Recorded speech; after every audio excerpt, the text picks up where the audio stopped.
Our next speaker is Mr. Herði G. Kristinsson, the Research Director of Matís. And he is also Director of the Division of Biotechnology and Biomolecules. Dr. Herði G. Kristinsson, the floor is yours.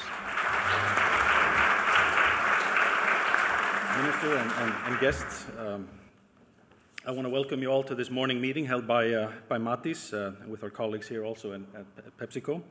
And I want to extend my welcome and thanks to our colleagues at PepsiCo. We have two people here from PepsiCo long-term research, and it's a great honor to have the Senior VP of Global Long-Term Research, Dr. Gregory L, here today. So thank you very much for coming to talk to us. Now, if there's ever been a time in Iceland for us to think about long-term investment in research and development, I think the time is now. So before we give Dr. Yep the podium, I just wanted to say a few words about the importance we at Matís see in investment in long-term research, as well as international collaboration, and what we have been doing in this respect.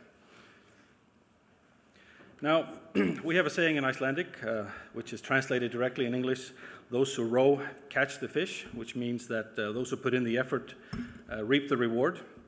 And this saying, I think, describes well the great effort that's taken place at Matís and many other places in Iceland after the economic recession hit us very hard in 2008.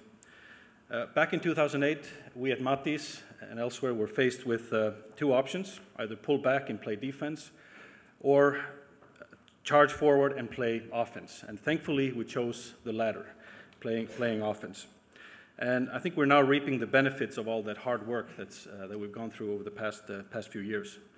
Now, our goal as a public research and development company is increased innovation, increased value, as well as improved food safety and public health. And to better serve our stakeholders in Iceland, we decided to put a special emphasis on further strengthening and expanding our international collaboration network and establishing new collaborations with institutes, universities, as well as leading companies in food and biotechnology throughout the world and also in Iceland, and PepsiCo being one example of our collaborator. Now, when Matís was founded 6 years ago, we only had a handful of funded international projects, but now we have over 30 large international projects, about half of those funded by the European Framework 7 program, and about half of those we actually lead. So it's been quite an effort, I would say, in the past few years. And we're extremely proud of what our people have accomplished in terms of significantly increasing the international visibility of Matís and increasing our success in securing international funding. And to accomplish this, you really need to invest in your people, you need to invest in infrastructure, and believe me, it's been a challenge with continuous funding cuts from the government throughout the years. And I know it's going to be a change now with our new government, right? So we had to focus on international funding, and we're going to continue, of course, focusing on international funding, because you have to have a diverse portfolio as a research and development company. This year, we anticipate that about, and maybe even more than 1/3 of our revenue this year comes from international funding. Now, to succeed in the fiercely competitive international research and development environment, it's key to be confident in one's abilities and skills and not have an inferiority complex, even though you're small. Our attitude, which I think reflects the attitude of many Icelanders, is despite our small size, we can accomplish great things, just as well as the next country. We come from a country which is uniquely situated, has unique natural resources, and we're looked highly upon in many fields. And it's exactly this uniqueness of ours that we need to emphasize, and we need to build upon to further develop our skills to become at the forefront in the world in certain key areas, like for example, fisheries, seafood processing, and then high value and full utilization of our natural resources through technology, through biotechnology, as well as renewable energy, just to give you a few examples. So having said that, small is not necessarily always good. Size does matter. And to succeed and be a serious contender in the international research area, you need a certain critical mass, you need a certain infrastructure, and therefore you need serious investment in research and development to support units like Matís, like our universities and other institutes and companies in Iceland. If we don't invest in research and development, we will fall behind and we will not be competitive. It's as simple as that. Now, one way to build your internal knowledge is to bring in outside consultants, which is good and well to a limited extent. And we have certainly done this at Matís, for example, to improve the grant writing skills of our people, their presentation and communication skills. However, you cannot rely on consultants for the long term to bring in the fundamental changes needed to improve your institute or company. You need to continually and strategically build up internal expertise, and we have found that we have done this very well by significantly involving our people more and more in international collaboration, investing in their education and training, and facilitating their participation in our expanding international network. And I think that's been key to our success in generating outside international funding to support our growing activities. Also, to build up internal expertise so we can serve our local environment better, it cannot be overstated how important it is to have good and strong collaborators in our projects. Collaborators that will truly get the benefits of our work, commercializing the project outcomes, improving their own operations and so forth. And we fully realize that nobody lives in a vacuum. We have to have collaborations. Strong collaborations, often of diverse partners, are really what drive innovation. And here we have been blessed in Iceland with really good collaborations, or I should say excellent collaborations with various companies, large and small, in Iceland, as well as other institutes, and of course the universities are very important collaborators. Now, if you want to truly drive innovation and value creation of Iceland, it is of immense importance for us to actively participate on the international level, bringing in new ideas, new thinking, new approaches to old problems, etc. At least in my mind, international collaboration is an absolute requirement for a future success in innovation in the food and biotech area in Iceland. Now, it also can't be overstated that for us to succeed in Iceland, we should build on the uniqueness and expertise of our country. Our environment and our resources are what makes us unique and attractive to the outside world. We need to make better use of this uniqueness to drive local innovation. We should focus our efforts on what we're really good at, where we have true opportunities in our unique environment, and we have to be careful not to spread ourselves too thin, because we're not a big country. Food production and opportunities in biotechnology, not just here in Reykjavik, but throughout Iceland. We have to keep that in mind. We have to think about the whole country as well. This is what we focus on at Matís, and these are areas we see as having major future opportunities in Iceland, helping our country move forward. And I know the new government shares our opinion in this area. However, all this uniqueness that we have in Iceland means very little if we don't invest in the know-how, expertise, and infrastructure we need to create value from our uniqueness. Now, having said that, there are tremendous interdisciplinary opportunities that exist in Iceland due to our unique resources.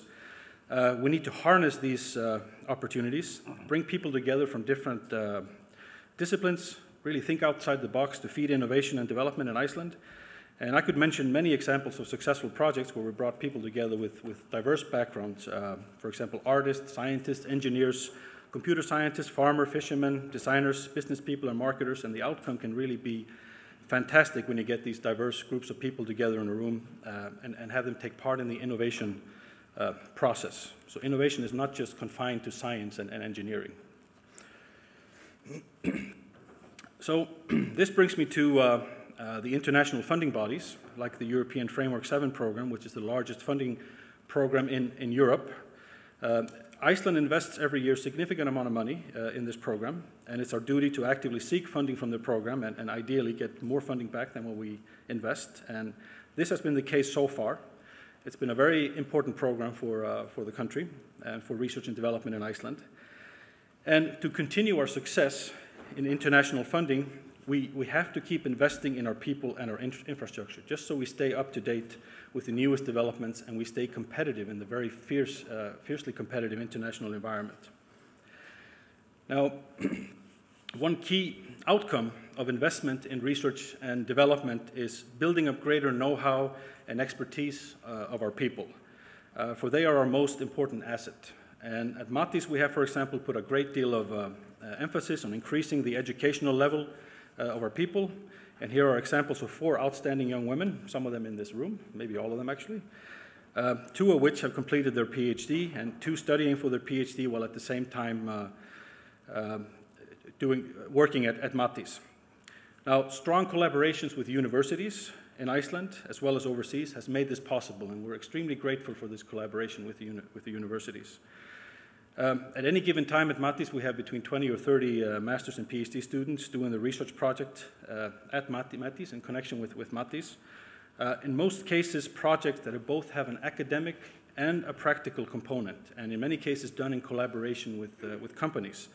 And we believe this bridging between academia and industry makes these students and also our employees even more competitive when they enter the job market, because they have both the practical and the academic background.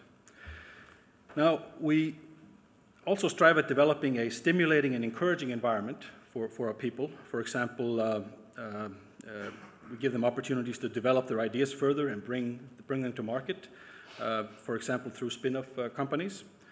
Now, too many good ideas and projects end up collecting dust in a drawer, and this is something we're actively working on changing. Now, in connection to this, we've also started to put greater emphasis on managing better the intellectual property within the company and within our projects, something Iceland in general, however, needs to handle much better in the future.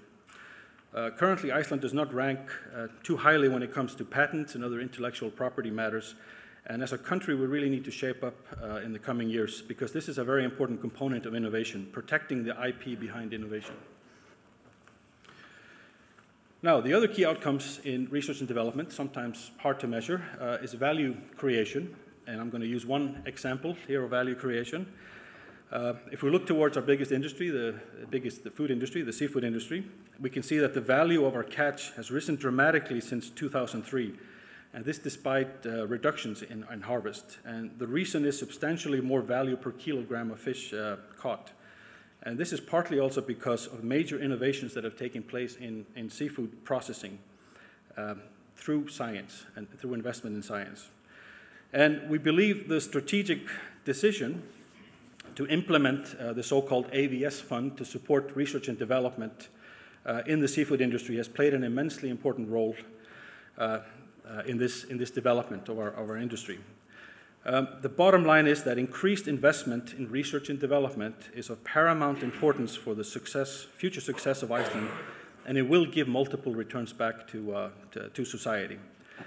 The recent developments that more funding has been made available in competitive research fund in Iceland is a very welcome development, and we hope that's going to continue, but even more is needed if we want to really drive innovation in Iceland to the next level.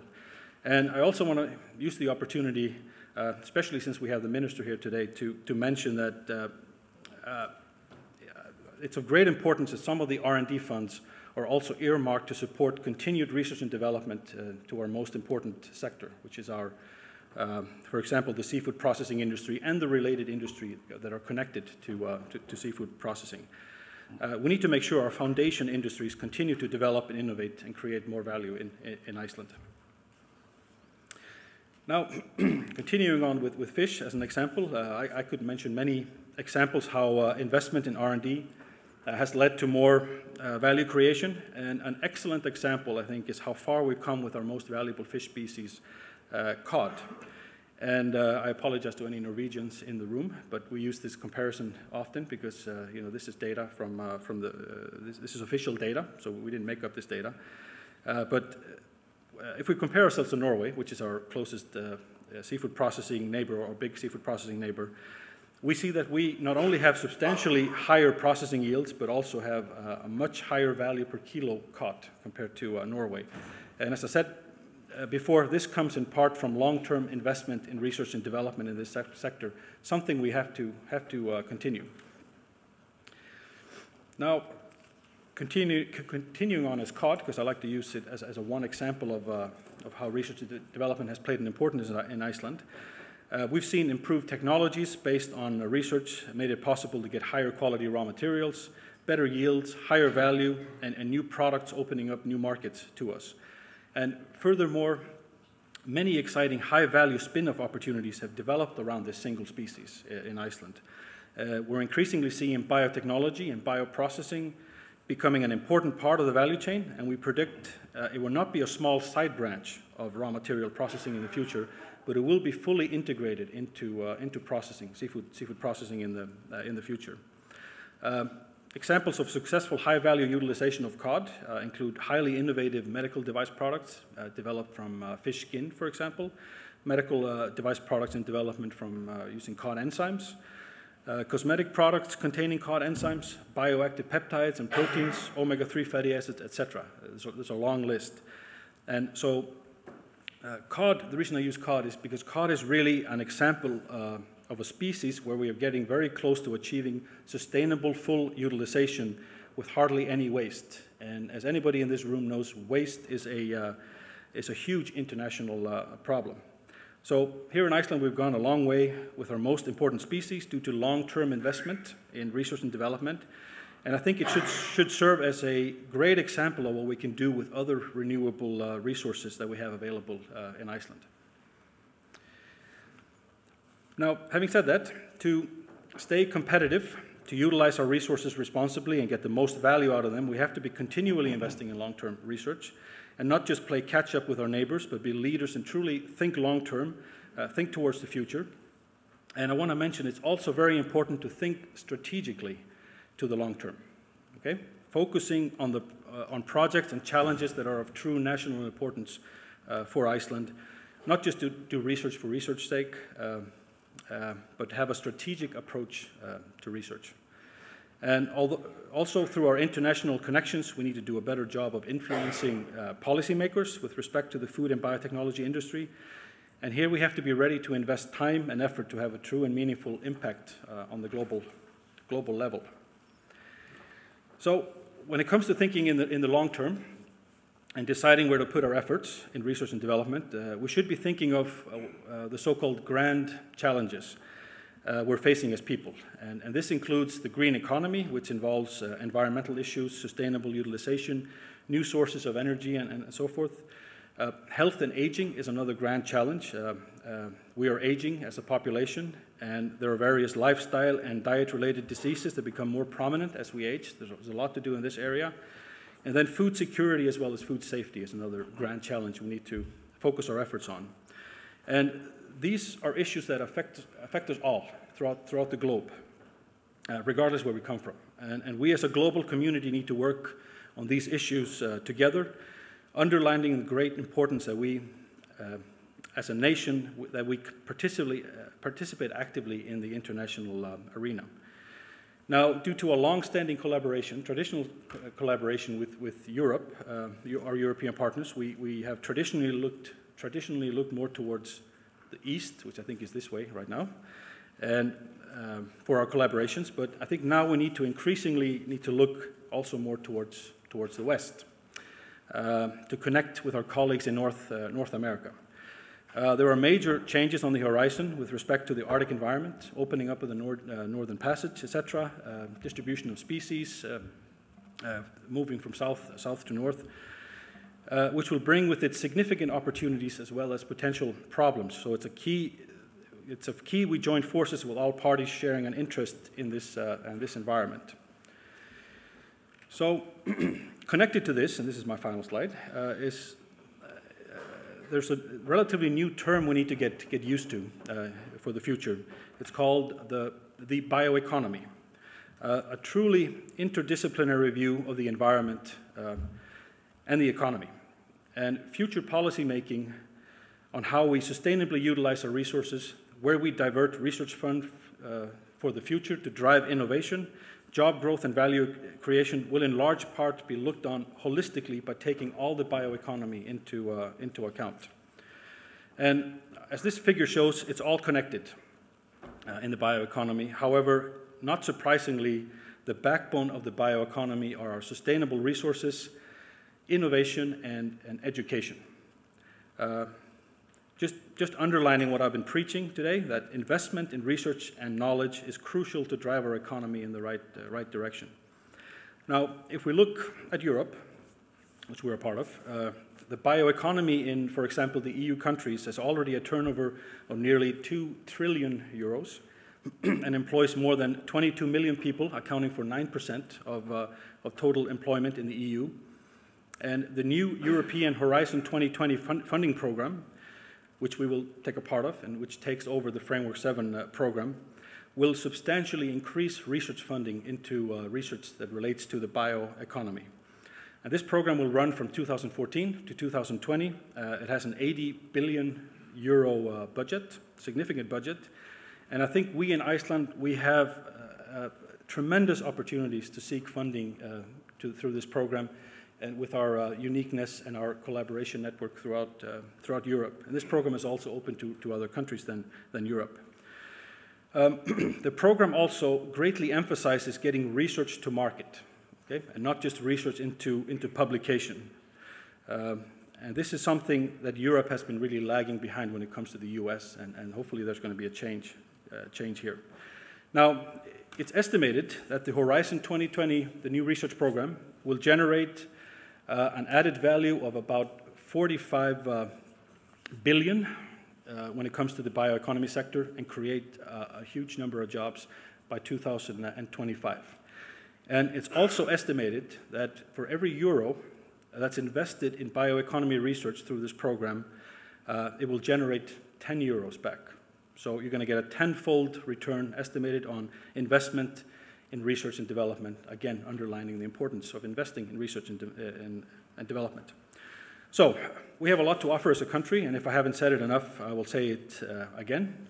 We have to continue to invest even more in research and development, focus on our strengths to drive innovation and value creation, be part of the international environment so we can really drive innovation here in Iceland to the next level. So with that, I thank you, and I give Dr. Jepp the podium. Thank you.